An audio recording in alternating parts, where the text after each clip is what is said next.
The Old North Church, also known as Christ Church, was built in 1723. This is the oldest church building in Boston and is the most popular historical site in Boston. Its long-lasting fame started April 18, 1775. But the church opened for worship December 29, 1723. The Old North Church is the tallest steeple in Boston at 1,191 feet. Hurricanes have destroyed the steeples twice.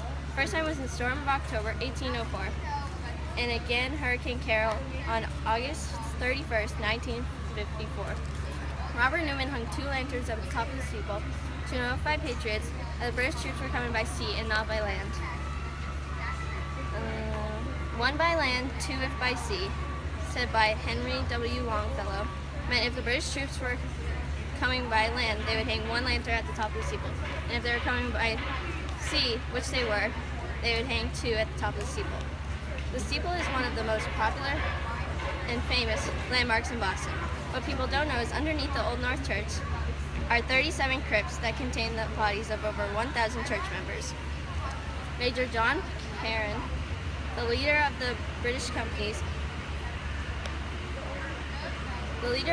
British companies to make it to Lexington and Concord, died in the Battle of Bunker Hill. He was buried under Old North, but he was supposed to be sent back to Westminster Abbey, but instead they sent Lieutenant Shea by accident. Shea's remains are still in England, while Perrin's body is buried in the basement of Old North Church. Inside the church tower is a set of bells.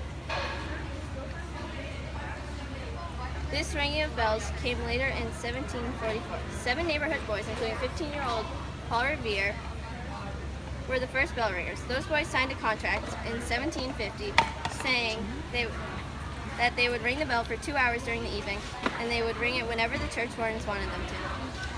In later years, they rang the bells in celebration of the Stamp Act being repealed, and British General Cornwallis last surrendered in Yorktown to end the Revolutionary War. The window to the right has been bricked over for years, but that is indeed the window Robert Newman escaped from in 1775. Legend says he snuck out back to his house to sleep, and the next day he was arrested for being one of the people who had a set of keys to Old North. He was let out after telling the authorities he lent Captain Pulling the keys. Authorities tried looking for Pulling and found out he had later escaped from Boston.